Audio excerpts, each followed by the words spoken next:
We are not interested in fame, we are only interested in a truth that can no longer be hidden. We are sure that many people can earn a lot of money with this information, but our goal is to show our work and let the world know that Elvis is alive. Background 1. Arrival to Argentina.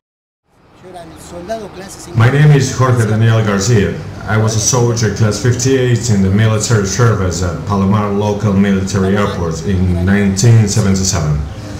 I especially recall the 17th of August because I was astonished to see the arrival of a Pan Am Boeing 747. I couldn't believe it. It was the first time that such a craft landed there. It was a holiday, San Martin's Day, so only guard soldiers were on duty. It was 7:30 or 8 in the morning. There was a kind of limo and 3 or 4 Ford Falcons there. I was in the center box over there. I couldn't see the person very well because I was quite far, but it must have been someone really important because there was a great commotion around. The cars left quickly and the plane stayed there for an hour, and I guess it took off for Ezeiza International Airport.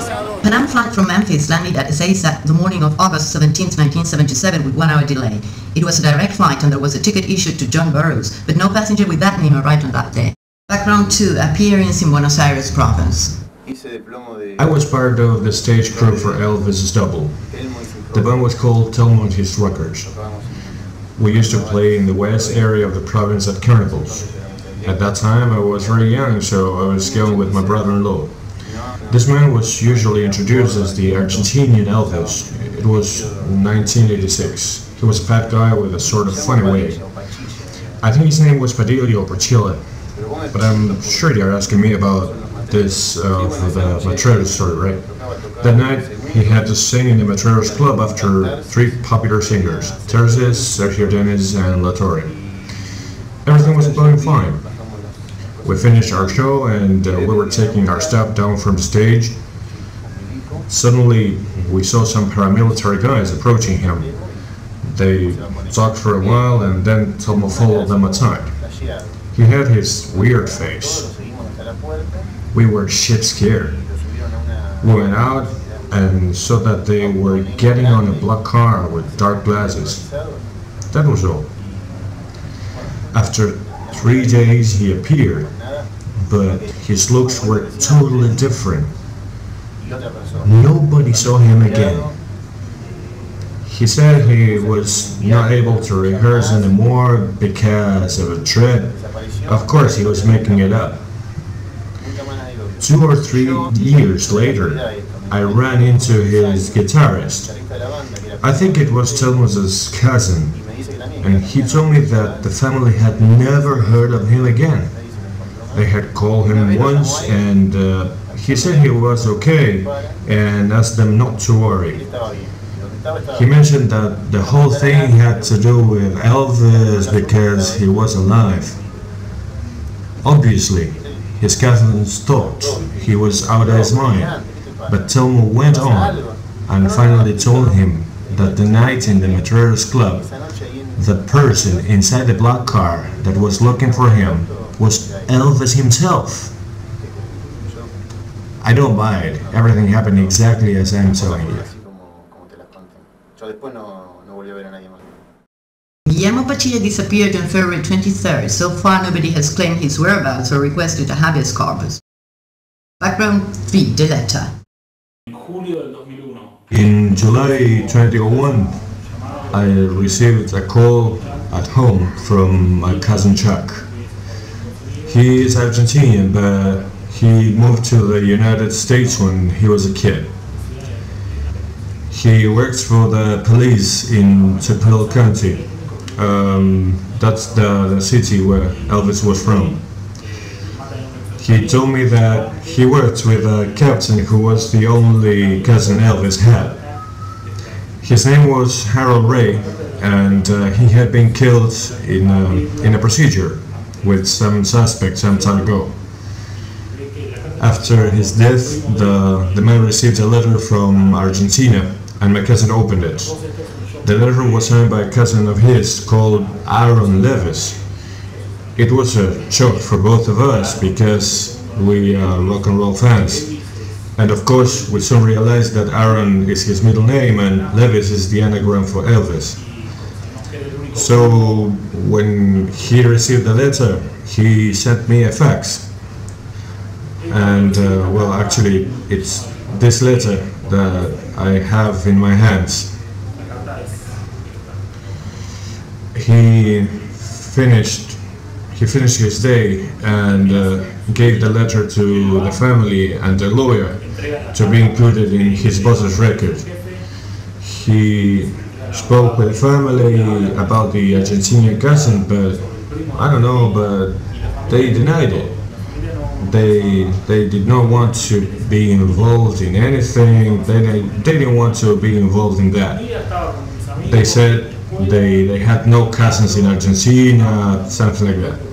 One day I was with some schoolmates telling funny anecdotes about life, so I told them this one, that okay, I have a cousin who is a cop, he used to work with Elvis Presley's cousin. I also told them about the letter, and finally about Harold's death. One of my mates has always been very special. He remembered that he had some clients in a bookstore some years ago that used to buy books in English.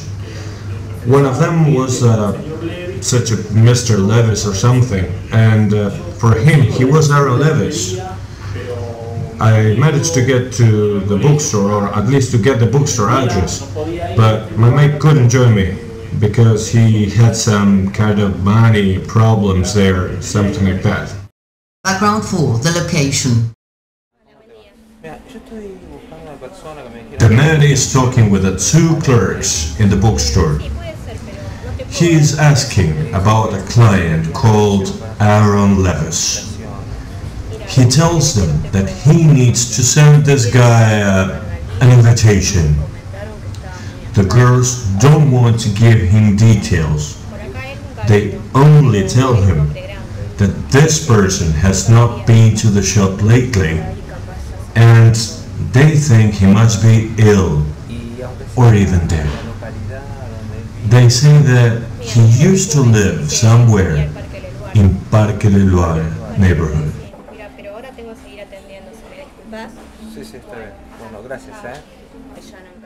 After 2 months of guards in Parque del Loire neighborhood trying to get information about Aaron Levis, we finally took the following images in a place called Deborah. It is the morning of October 29th, 2006.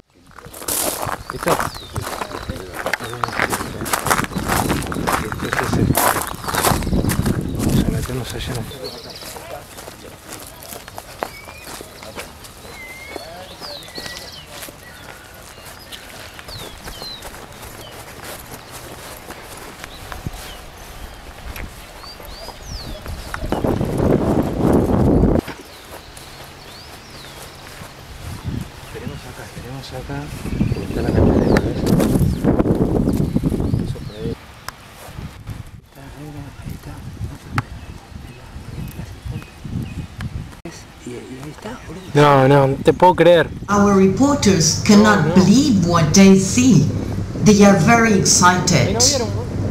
It is Elvis. They try to get closer, but it is quite difficult. Un momento, por favor.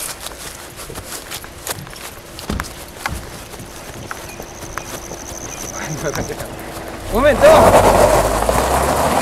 No. El oso, boludo. It looks like they left something behind. It's a teddy bear. Vamos, la mierda. The teddy bear called Mabel was not destroyed by the Barney Doberman dog in Wookey Hall Kids on August 3, 2006. It was sent to Argentina. We believe that Elvis wanted to have his favorite bear with him as he sensed his life was coming to an end. We tried to give it back, but a very persuasive bodyguard did not allow us to get to the house. So far, we haven't had the chance to contact Elvis again, and we honestly think they will do their best for that not to happen.